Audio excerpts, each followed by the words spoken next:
Matt Searcy is the campaign designer for Gears of War 4, and that's what I've just been tasting, and I've been having a very good meal, my friend. I've been having a lot of fun with this game so far. It's a big baton to pick up and continue on for Microsoft and for all of the people at Epic who I'm sure you're trying to honor with this game as well. And it's also a big deal for the Coalition. This is your first sort of, original baby here. But tell me how you approach building a campaign and keeping it sort of true to the history and the roots, but making it your own as well. Yeah, we're huge fans of the franchise, right? So we spent a lot of time, we've been working on this for 3 years, and at the beginning we were exploring things creatively, but we also spent a lot of time making sure we got everything right. So we built tools to make sure the gameplay matched exactly what was there. Before we started changing things and adding things, we did a lot of work sort of analyzing what made the enemies and the guns of Gears of War feel the way they do, and we tried to build things that expanded on that and didn't take it in a crazy direction that just wouldn't feel right for the franchise.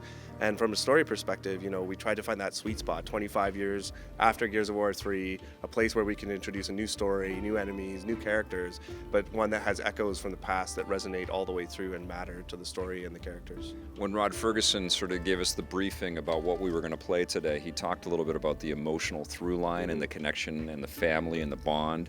And I just find it so crazy, but that we do have to care about these characters, even though we're just getting into firefight after firefight for the core sort of, second-to-second gameplay. There has to be this emotional thing in this game, right?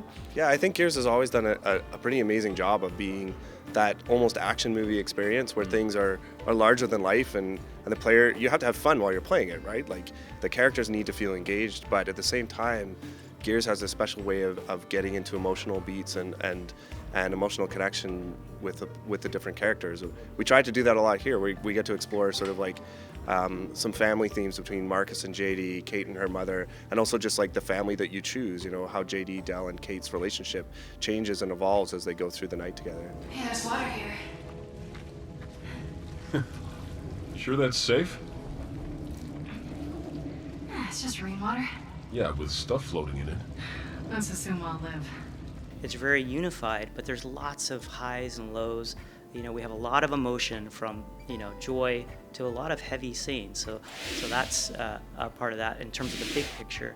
In terms of details, there's a lot of details that I love. One of the things that we spent a lot of time on is the material system. So you probably noticed there's like wetness everywhere, and the armor has drops on it. Some things are, drier or wetter, have more specularity.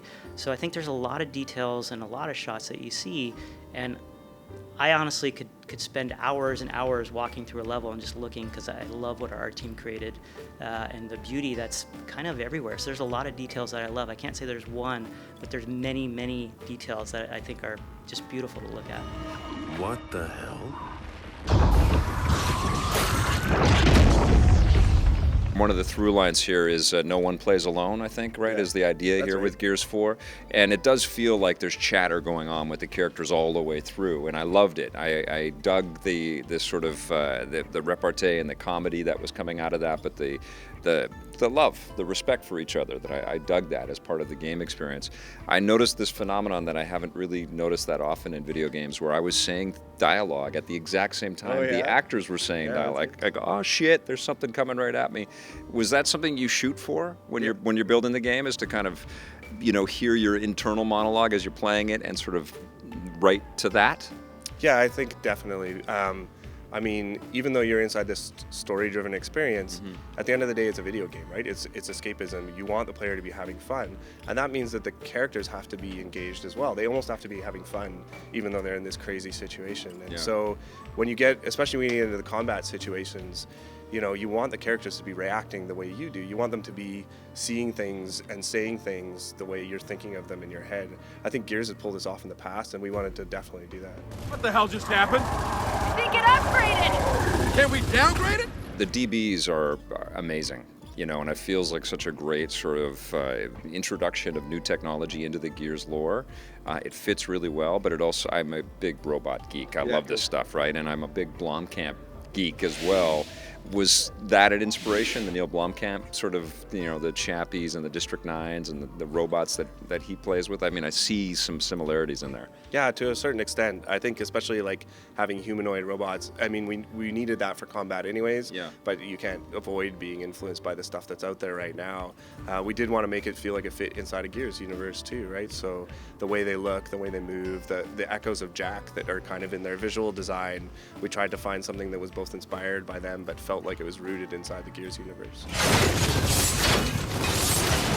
Take that! So the DBs were really fun. So it came from story, right? So it's 25 years later. The robots were invented to protect humans, essentially, to take the jobs that would put danger to the humans. And so, again, if we go back to respect the visual essence of Gears, we knew we needed to do that. To me and Rod, the visual essence of Gears is the iconic circle-plated armor, right? So we're going through our concept art group, and at one point, one of the concept artists had the circular panels with the venting on it. And we're like, that's it, right? Because a robot and a machine would need to vent, and we felt like, okay, now we've got this really cool piece of armor that kind of supports the idea of robots, and now we needed to get a good head. And so we had heads, and none of them really quite fit. And we realized, again, if we go back to the visual essence of Gears, we looked to Jackbot. And we had an influence there. It was like, that's it. And so that became our inspirations for the heads. And if you were to see those two together, you would see the influences and the inspiration. There's been some epic moments in Gears history. I can't forget about the, sort of reverse gutting a worm from the inside, getting out of it. Are there moments like that in this game that we can look forward to? Yeah, definitely. Yeah? Yeah, and there's a few great things sort of towards the end of the campaign too that people are going to want to play all the way through for. Don't let him touch you! We have to get to the tower! I think it's the best franchise in the world, to be frank. It just happens to be in Vancouver. I love Vancouver. I love Gears. It's fantastic. It's hard to think about working on something else other than Gears, just because it's just so much fun. It's got everything that I think fans like, but also creatively, it's got so many great elements from the sci-fi and the classical architecture and these big, strong, likable characters that have so much depth and emotion in them, and great stories to be told. And I think there's a lot more stories to be told in this universe. Not a goddamn word. Hey, thanks for checking out that video on our EPN channel. It's just one small part of the things that we make around here. So if you liked it, don't forget to check out some of our other vids and hit that subscribe button.